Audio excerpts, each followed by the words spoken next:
मेरी बहुत मदद की है, इसके लिए बहुत बहुत शुक्रिया।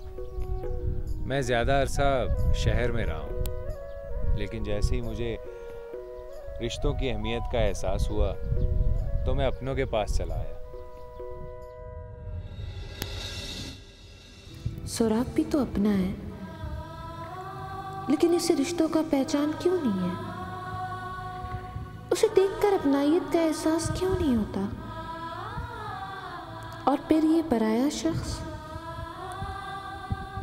इसमें अपनायत वाला बात क्यों है?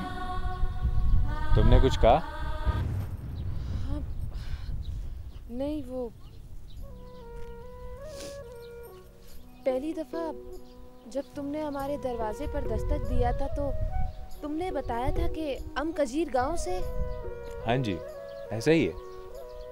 अच्छा, तो आप फरिश्ता के गांव में रहता है। बड़ा प्यारा और सच्चा सहेली है हमारा। अभी कुछ अर्सा पहले ही उसका शादी हुआ है। बड़ों के जुर्म का सजा बेचारी फरिश्ता को भुगतना पड़ रहा है। बड़ा दुख होता है उसके बारे में सोचकर। लेकिन हम कुछ दिन पहले उसके घर गया था। अब बड़ा खुश है वो अपने ससुराल में। अब क्या आप उसको जानते? मैं नहीं, मैं भला कैसे जान सकता हूँ? अब और उसके शोहर को? उसके शोहर को नहीं, मैं नहीं जानता। हैरत है, पिछले दिनों इतना बड़ा वाकया हो गया, फरिश्ता का अपने दुश्मनों के घर शादी हो गया और आपको कुछ मालूम ही नहीं है। मैंने तुम्हें बताया ना कि मुझे गांव आए ज़्यादा अरसा नहीं हुआ, इसलिए शायद। एनीवे, तुमने मुझे अपना नाम नहीं बताया। नगमा। हमारा नाम नगमा है। तुम्हारा नाम क्या है? अब नामों से क्या फ़र्क पड़ता है, कुछ भी कह लो। हूँ तो तुम्हारा दोस्त ही ना। वैसे भी जिस तरह मुझसे इस गांव को फैज़ मिल रहा है, तो मेरा नाम तो फैज़ मोहम्मद होना चाहिए था।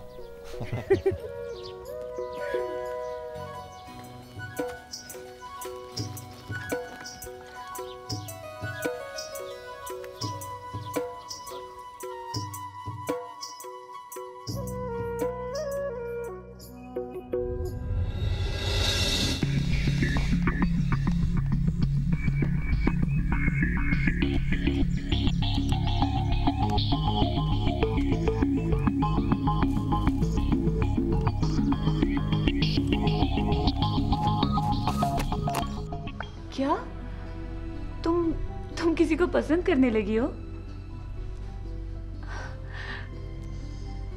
कैसा लड़का है वो? क्या तुम्हारे गांव से?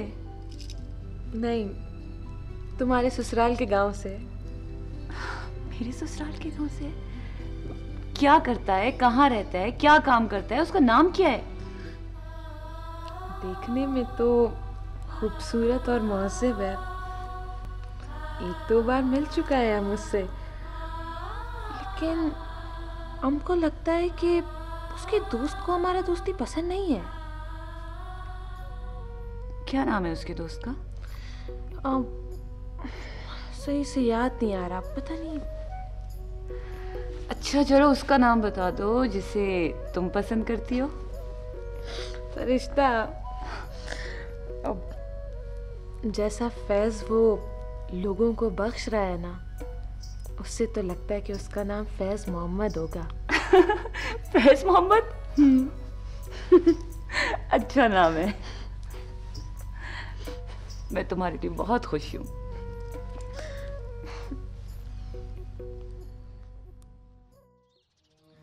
मेरे कलीवाल भाइयों, किसी भी फैसले के लिए 2 दिन का वक्त काफ़ी होता है। फिल वक्त आप लोगों की जानिब से डैम की तामीर के लिए कोई मुस्बत फैसला सामने नहीं आया। हम अपना आखिरी फैसला पहले दिन ही सुना चुके हैं आपको। हमारा वो ही मुतालबा है। डैम पर हमारा आदमियों का नौकरी, हमारा जमीनों से डैम तक सड़क का मुआवजा चाहिए, और हमारे लेबर और ट्रैक्टरों का मजदूरी में हिस्सा। हम अपना शर्त से 1 इंच भी पीछे हटने को तैयार नहीं। तुम्हें हटना पड़ेगा शाह मोहम्मद। नौकरी के बहाने तुम अपनी जिंदगी की कोने की गलती कर रहे हो। पानी जिंदगी है। अदागुल, हमें नौकरी नहीं, एक आलीशान डैम की तामीर चाहिए। और मैं अपने खानदान की बियाह पर तुम्हें डैम की तामीर की इजाजत देता हूँ। और मेरा कबीला भी रोड का मुआवजा नहीं, भूख प्यास और अफलास के खिलाफ एक आलीशान डैम की मलकियत चाहता है।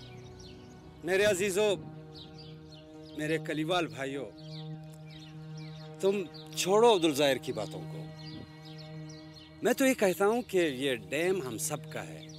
इस पर लेबर भी, मजदूर भी, ट्रैक्टर भी इसी कबीले के लोगों का काम करेंगे।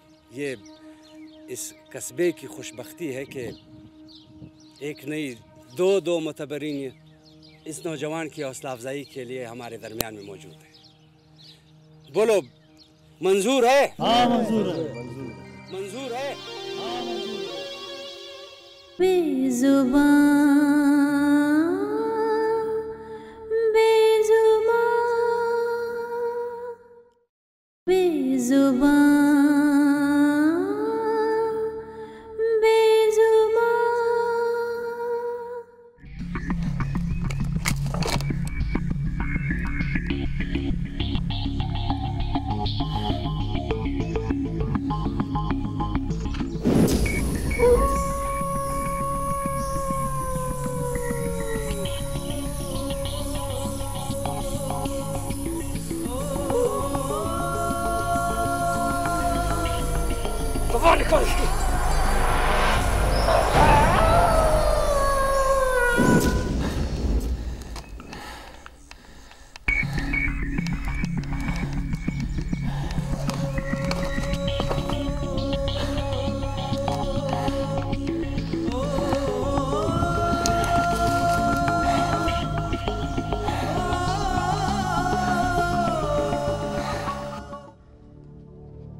कब से आपके फ़ोन के इंतज़ार में थी।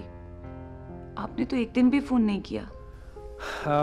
इब्तिदाई में ह्यूज प्रोजेक्ट ने मुश्किलात में डाल दिया था। आई एम रियली सॉरी, मैं तुम्हें वक्त पर फ़ोन नहीं कर सका। खैर सुनाओ, तुम कैसी हो? कैसी होंगी आपके बगैर? आप घर कब आ रहे हैं? आपके बगैर बिल्कुल अच्छा नहीं लगता। बस काम स्टार्ट हो गया है, चंद दिनों की बात है, मैं घर आ जाऊंगा। कभी कभी सोचता हूँ कि अरबों की आबादी वाली इस दुनिया में चंद जोड़े हमारे जैसे भी तो होंगे जो अपनी तन्हा जिंदगी में एडजस्ट हो गए होंगे। जिसे आप एडजस्टमेंट कह रहे हैं वो एक खूबसूरत फरेब है अदागुल, जो बड़ी चालाकी से हम दोनों अपनी अपनी जात को दिए जा रहे हैं। अच्छा सोचती हो, लेकिन क्या करूं, जिस भी चीज का ताल्लुक अरसलान की मौत से होता है दिल उसकी तरफ माइल ही नहीं होता। आई एम सॉरी, मैं जानता हूं, मैं महसूस कर सकता हूं और मैं मानता हूं इस बात को कि तुम्हारा कोई कसूर नहीं, मुझे एहसास है इस बात का, लेकिन मैं क्या करूं, मैं क्या करूं? शायद ये सब कुछ तभी मुमकिन हो जब मैं अपने लाशऊर से बीती यादों को भुला सकूं और तुम्हें अपनी बीवी के रूप में तस्लीम कर सकूं।